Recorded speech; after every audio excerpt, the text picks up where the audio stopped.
সালটা বলেন, তারিখটা বলার দরকার নেই, সাল বলেন। আমরা 2023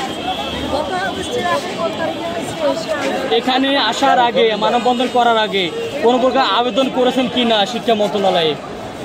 আমাদের আবেদনটা শিক্ষা মন্ত্রণালয় না, সমাজ কল্যাণ মন্ত্রণালয়ে 2020 সালে এই আবেদনটা সরকার নিয়েছে। আপনার জেলায় কতটা প্রতিবন্ধী স্কুল রয়েছে এবং কতজন শিক্ষার্থী হতে পারে? আপনার জেলায় কতটা প্রতিবন্ধী স্কুল রয়েছে এবং কতজন শিক্ষার্থী হতে পারে? আমার জেলায় প্রতিবন্ধী স্কুল হচ্ছে 8টা, এখানে 5000 প্লাস হবে। আপনারা জাতীয় প্রেস ক্লাবে কতজন সদস্য এসেছেন মোট সব জেলা থেকে? সব জেলা থেকে এটা এখন পর্যন্ত হিসাব করে নাই, সঠিকভাবে কাউন্ট করা হয় না। অগণিত শিক্ষক আনুমানিক কতজন হতে পারে? আনুমানিক 6000 তো হবে।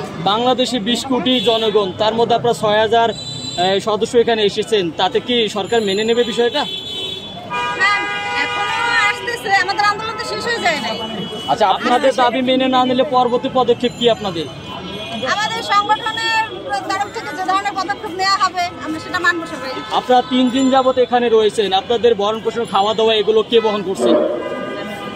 কেউ না, আমরা মানবতার জীবনযাপন করছি, এটা খুবই লজ্জার বিষয়। না খেয়ে না দিয়ে রাস্তায় আছি আমরা। আপনি বেতন পান না 9 বছর, আপনি একজন মহিলা মানুষ, এখানে এসেছেন 3 দিন যাবত খাচ্ছেন, তারপরে সংসার রয়েছে, এগুলো কিভাবে চলে?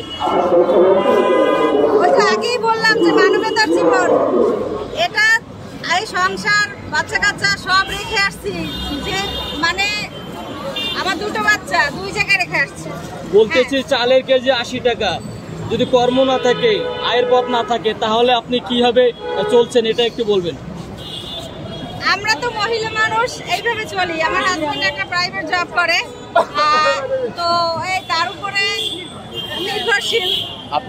আপনারা কি 2025-এ 5 আগস্টের পর থেকে, যে সরকার পতনের পর থেকেই কি আপনারা এই আন্দোলনটা শুরু করছেন? না না না না না, আপনি তো আপনার এক্স্যাক্টলি টাইমটাই বলতে পারলেন না, সালটাও কিন্তু আপনি বলতে পারেন নাই যে আপনার 5 আগস্টের পরে, মানে 5 আগস্টের পূর্বে যে কত সালে আপনারা আন্দোলন করছেন, সেটাও কিন্তু আপনারা এক্স্যাক্টলি অ্যান্সারটা দিতে পারেন নাই। আমরা জানি ফ্যাসিস্টের আমলে নাকি সুবিধা বেশি ছিল, তখন কেন আপনার এই দাবি নিয়ে আসেননি?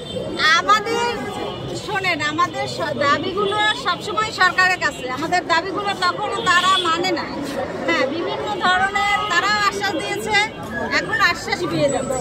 আমাদের কোনো দলমত নাই, আমাদের দাবি হচ্ছে সরকারের কাছে তারা আমাদেরকে সুদৃষ্টি দেখ। এই পর্যন্ত আমরা কোনো দল নাই, মত নাই, আমাদের এসব কিছু নাই।